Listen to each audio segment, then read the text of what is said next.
ಬಂದ್ರೆ ತುಂಬಾನೇ ಭಾರ ಹೊತ್ಕೊಂಡ್ ಬಂದಿದ್ದೆ ಅವತ್ತು. ನಾನು ತುಂಬಾನೇ ಹಿಂಸೆ ಅನುಭವಿಸಿದ್ದೆ. ಆದ್ರೆ ಇವತ್ತು ಬರ್ಬೇಕಾದ್ರೆ 1 ತಿಂಗಳ ನಂತರ ಬರ್ತಿದ್ದೀನಿ. ತುಂಬಾ ಖುಷಿ ಆಗ್ತಿದೆ.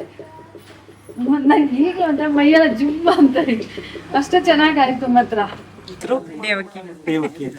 ಎಷ್ಟು ಬಾರಿ ಬಂದಿದ್ದೀರಿ? ಇದು 4ನೇ ಸರಿ.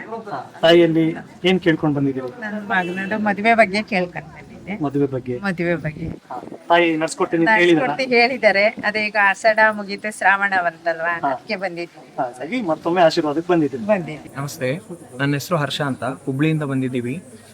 ಯೂಟ್ಯೂಬಲ್ಲಿ ತಾಯಿ ಕ್ಷೇತ್ರದ ಬಗ್ಗೆ ನೋಡಿದ್ವಿ. ತುಂಬ ಕಷ್ಟ ಇತ್ತು. ವಾಮಾಚಾರದ ಪ್ರಯೋಗ ಆಗಿದೆ ಅಂತ ಹೇಳಿದರು. ತುಂಬ ಕ್ಷೇತ್ರಗಳೆಲ್ಲ ಹೋಗಿ ಪೂಜೆ ಮಾಡಿಸಿ ಬೆಂಗಳೂರವರೆಗೂ ಎಲ್ಲ ಸುತ್ತಾಡಿದ್ವಿ. ಈ ಕ್ಷೇತ್ರ ಓಡಾಡಲಿಲ್ಲ ಅನ್ನೋ ಜಾಗನೇ ಇರಲಿಲ್ಲ. ಕೊನೆಗೇನು ಒಂದಿನ ಯೂಟ್ಯೂಬಲ್ಲಿ 2 ತಿಂಗಳಿಂದ ತಾಯಿ ಕ್ಷೇತ್ರದ ಬಗ್ಗೆ ನೋಡಿದ್ವಿ. ದೈವಗಳ ಬಗ್ಗೆ ಸ್ವಲ್ಪ ನನಗೆ ಮಾಹಿತಿ ಇತ್ತು. ಸ್ವಾಮೀಜಿಯವ್ರ ಹತ್ರ ಕೇಳಿ ಕಾಲ್ ಮಾಡಿ ಕ್ಷೇತ್ರಕ್ಕೆ ಬಂದ್ವಿ. ಕ್ಷೇತ್ರಕ್ಕೆ ಬಂದಮೇಲೆ 2-3 ದರ್ಶನ 4 ದರ್ಶನ ಬರಬೇಕು ಅಂತ ಹೇಳಿದರು. ಅಮ್ಮನ ಹತ್ರ ಬಂದು ಹೋದ್ಮೇಲೆ ಮನಸ್ಸಿಗೆ ನೆಮ್ಮದಿ ಸಿಕ್ಕಿದೆ. ಹೆಂಗಂದರೆ ವಾಮಾಚಾರ ಪ್ರಯೋಗ ಆದಾಗಿಂದ ಈಗ ಒಂದು 9 ತಿಂಗಳಾಗಿತ್ತು. 3 ಗಂಟೆವರೆಗೂ, ರಾತ್ರಿ 3 ಗಂಟೆವರೆಗೂ ನಿದ್ದೆ ಆಗ್ತಾ ಇರಲಿಲ್ಲ. ಇಲ್ಲಿ ಬಂದಮೇಲೆ ನೆಮ್ಮದಿ ಸಿಕ್ಕಿದೆ ಅಂತ ಹೇಳ್ಬೋದು. ಕ್ಷೇತ್ರಕ್ಕೆ ತಾವು ಬನ್ನಿ, ತಮ್ಮ ಕುಟುಂಬದ ಸಮಸ್ಯೆಗಳನ್ನ ಏನೇ ಇದ್ರೂ ಅಮ್ಮ ಬಗೆಹರಿಸ್ಕೊಡ್ತಾರೆ. ಆಮೇಲೆ ನೆಮ್ಮದಿ ಕೊಡ್ತಾಳೆ. ಎಲ್ಲಕ್ಕಿಂತ ಮುಂಚೆ ನೆಮ್ಮದಿ ಕೊಡ್ತಾಳೆ. ಹಣಕಾಸು ಯಾರಾದರೂ ಕೊಡ್ಬೋದು, ಆದರೆ ಮನುಷ್ಯನಿಗೆ ನೆಮ್ಮದಿ ಬೇಕು. ಅಮ್ಮ ನೆಮ್ಮದಿ ಕೊಡ್ತಾಳೆ ಅಂತ ಹೇಳ್ತೀವಿ. ತಾಯಿ ಆಶೀರ್ವಾದ ಚೆನ್ನಾಗಿದೆ. ನಮಗೂ ಒಂದು 10 ದಿವಸಕ್ಕೆಲ್ಲ ನಾವು ಕೋರಿದ್ದು ಪರಿಹಾರ ಸಿಕ್ತು. ಏನ್ ಅನ್ಕೊಂಡಿದ್ರಿ? ನಾವು ತೊಂದರೆ ಇತ್ತು ಮನೆಯಲ್ಲಿ, ಆರೋಗ್ಯ ಸಮಸ್ಯೆನೋ ಅಥವಾ ಮನೆ ಸಮಾಧಾನ ಇರಲಿಲ್ಲ. ಈಗ ಚೆನ್ನಾಗಿದೆ. ಪ್ರಕಾಶ್ ಅಂತ, ನಾನು ಬೆಂಗಳೂರಿಂದ ಬಂದಿದ್ದೀನಿ. ಯೂಟ್ಯೂಬ್ ಚಾನಲ್ ನೋಡಿ ಅವರು ಸಬ್ಸ್ಕ್ರೈಬ್ ಆಗಿ ಬಂದು ನನ್ನ ಕಷ್ಟಗಳೆಲ್ಲ ಪರಿಹಾರ ಆಗಲಿ ಅಂತ ಆ ಮಹಾತಾಯಿಯಲ್ಲಿ ವಂದಿಸಿ ಬೆಳ್ಕೊತಾ ಇದ್ದೀನಿ. ಆ ಮಹಾತಾಯಿ ನಮ್ಮೆಲ್ಲರೂ ರಕ್ಷಣೆ ಕೊಟ್ಟು ಕಾಪಾಡಲಿ ಅಂತ ಬೆಳ್ಕೊತಾ ಇದ್ದೀನಿ. ಹೇಳಿ ನಿಮ್ಮ ಹೆಸರು? ನಾನು ಕಾರ್ಲಾಡ್ ಬರ್ತೇನೆ. ನಮಸ್ಕಾರ. ಎಂಕ ಮೂಲಭೂತ ತೀರ್ಥಾಲಯ ನಂಗೆ ಭಾರಿ ಒಂದು ಖುಷಿ ಹಣ್ಣು ಮೊಬೈಲ್ ಯೂಟ್ಯೂಬ್ ತುಯ್ಯ ಅಂತ ಎಂಕ 2-3 ಸರಿ ಬರ್ತೇವೆ. ಭಾರಿ ಎಂಕ ಖುಷಿ ಹಣ್ಣು ಇಲ್ಲ ಮತ್ತು ಎಡ್ಡೆ ಸೌಖ್ಯ ಉಂಡು ಭಕ್ತಿ ಬಕ್ಕಂತ ಮತ್ತು ಎಡ್ಡೆ ಮೂಲ ಮತ್ತು ಸಾಕಾರ ಆತು ದರ್ಶನ ಮತ್ತು ಇನ್ನು ತುಯ್ಯ ಫಸ್ಟ್. ನನ್ನ ಹೆಸರು ಶ್ರೀಲತಾ ಅಂತ. ಒಳ್ಳೆ ರೀತಿಯಲ್ಲಿ ಬಂದಾಗ ನಾವು ನಂಬಿಕೆಯಿಂದ ನಾವು ಬೇಡ್ಕೊಂಡಿದ್ದು ನಮ್ಗೆ ಆಗ್ತಾ ಇದೆ. ಏನೂ ತೊಂದರೆ ಆಗಿಲ್ಲ. ಇನ್ನೂ ಕೆಲವೆಲ್ಲ ನಡೆಸ್ಕೊಡ್ತಾ ಇದ್ದಾರೆ ತಾಯಿ. ಹಾಗಾಗಿ ನಾವಿಲ್ಲಿ ನಡ್ಕೊತಾ ಇದ್ದೀವಿ. ಬಂದು ಏನಾದ್ರು ನಿಮಗೆ ಯಾವುದೇ ಕಷ್ಟ ಇದ್ರೂ ದೇವಿ ಹತ್ರ ಬಂದು ಪರಿಹಾರ ಮಾಡಿಸ್ಕೊಂಡು ಹೋಗಿ, ಖಂಡಿತವಾಗಿ ನೆರವೇರುತ್ತೆ.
ಮಗುಗೆ ಮಾತು ಬರ್ತಾ ಇಲ್ಲ, ಸರಿಯಾಗಿ ನಿಂತ್ಕೊಳ್ಳಲ್ಲ, ಕಾಲಿನ ಪ್ರಾಬ್ಲಮ್ ಇದೆ.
ಒಂದು ತಿಂಗಳಲ್ಲಿ ನನ್ಗೆ ಖುಷಿ ಆಗ್ತಿದೆ. ಸಾಲ ಅಂದ್ರೆ ಭಯಂಕರ ಸಾಲ ಇತ್ತು, ಅದರಲ್ಲೆಲ್ಲ ನನಗೆ ಪರಿಹಾರ ಆಗಿದೆ ಅಮ್ಮ.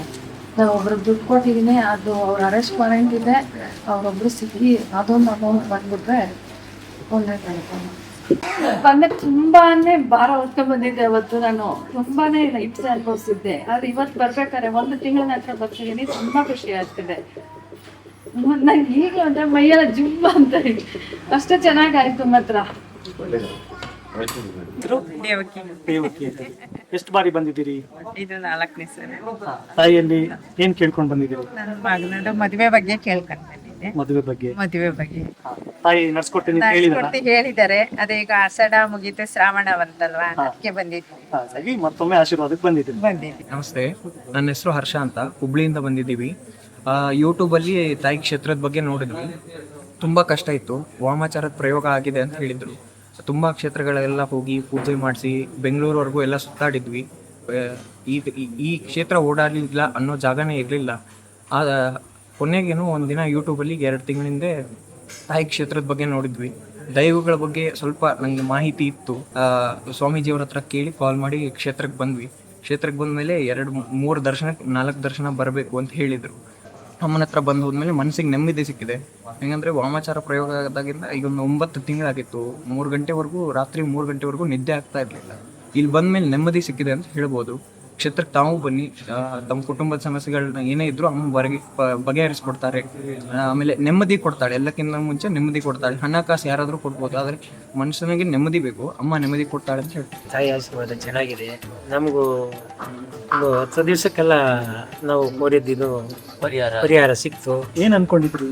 ನಾವು ತೊಂದರೆ ಇತ್ತು ಮನೆಯಲ್ಲಿ, ಆರೋಗ್ಯ ಸಮಸ್ಯೆನೋ ಅಥವಾ ಮನೆ ಸಮಾಧಾನ ಇರಲಿಲ್ಲ. ಈಗ ಚೆನ್ನಾಗಿದೆ. ಹೆಸರು ಪ್ರಕಾಶ್ ಅಂತ, ನಾನು ಬೆಂಗಳೂರಿಂದ ಬಂದಿದ್ದೀನಿ. ಯೂಟ್ಯೂಬ್ ಚಾನಲ್ ನೋಡಿ ಅವರು ಸಬ್ಸ್ಕ್ರೈಬ್ ಆಗಿ ನನ್ನ ಕಷ್ಟಗಳೆಲ್ಲ ಪರಿಹಾರ ಆಗಲಿ ಅಂತ ಆ ಮಹಾತಾಯಿಯಲ್ಲಿ ವಂದಿಸಿ ಬೆಳ್ಕೊತಾ ಇದ್ದೀನಿ. ಆ ಮಹಾತಾಯಿ ನಮ್ಮೆಲ್ಲರೂ ರಕ್ಷೆ ಕೊಟ್ಟು ಕಾಪಾಡಲಿ ಅಂತ ಬೆಳ್ಕೊತಾ ಇದ್ದೀನಿ. ಓಕೆ, ಹೇಳಿ ನಿಮ್ಮ ಹೆಸರು? ನಾನು ಕಾರ್ಲಾಡ್ ಬರ್ತೀನಿ. ನಮಸ್ಕಾರ.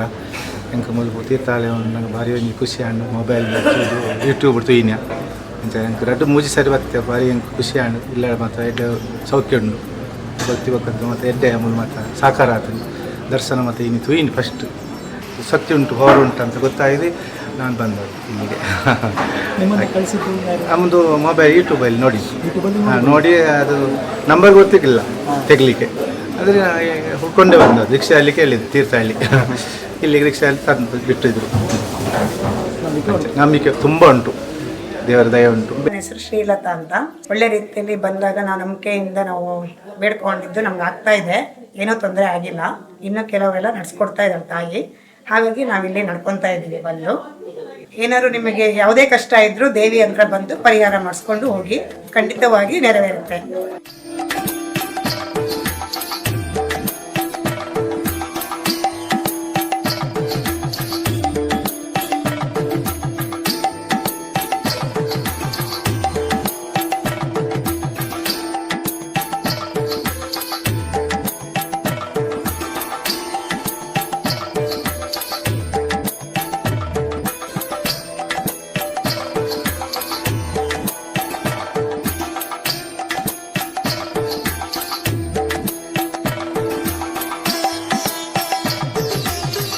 ಇಲ್ಲಿ ಏನು ಮಾಡ್ಲಿಕ್ಕೆ ಆಗೋದಿಲ್ಲ. ನೀನು ಹೋಗು, ಎಷ್ಟು ಕುಣಿದ್ರು ಅಷ್ಟೇ, ಎಷ್ಟು ಮಾಡಿದ್ರು ಅಷ್ಟೇ. ಹೋಗ್ಬೇಕು. 9 ವರ್ಷದಿಂದ ಅದೇ ಎಷ್ಟು ಕುಣಿದ್ರು ಅಷ್ಟೇ. ಇಲ್ಲಿ ನಾನು ಬೇರೆಯವರನ್ನ ಕುಣಿಸಿದ ಹಾಗೆ ನನ್ನನ್ನು ಕುಣಿಸ್ಲಿಕ್ಕೆ ಆಗೋದಿಲ್ಲ. ನಾನು ಹೇಳಿದೆ ಎಲ್ಲ, ಹೋಗ್ಬೇಕಂತ ಹೇಳಿದ್ರೆ ಹೋಗ್ಬೇಕಷ್ಟೇ, ಆಯ್ತಾ? ಏನೋ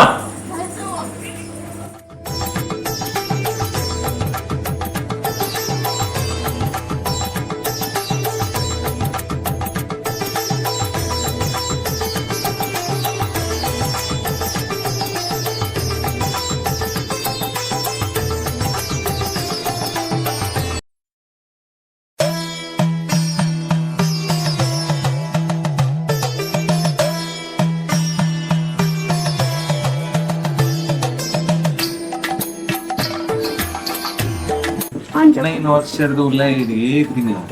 ನಿನ್ನ ಮಾಲೆನೆ ತುಂಬಿಕೊಂಡಿಷ್ಟೆ, ನಿನ್ನ ಗಂಡನಿಗೆ ಬಾರ್ದು मेरे हुशारिದ್ದು मेरे वेट वर्कను मेरे नवतारा पूंडा मुरन बच्चा माई तरीके मेरे राप रेंगु गुल्ला राप जम्मा जब्बर राप जिल्लाడు इत्ते जीव बोपड़ा बक्का जीव बोपड़ा इट्ला कोल्ले आनु भारी कष्टडुल्लಮ್ಮ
ಕಾಪಾಡಿ ಅವ್ರ ಕಾಲು ಸ್ವಲ್ಪ ನಡೆಯೋ ಸರಿ ಬಂದಿಲ್ಲ ಫಿಸಿಯೋಥೆರಪಿ ಮಾಡಿ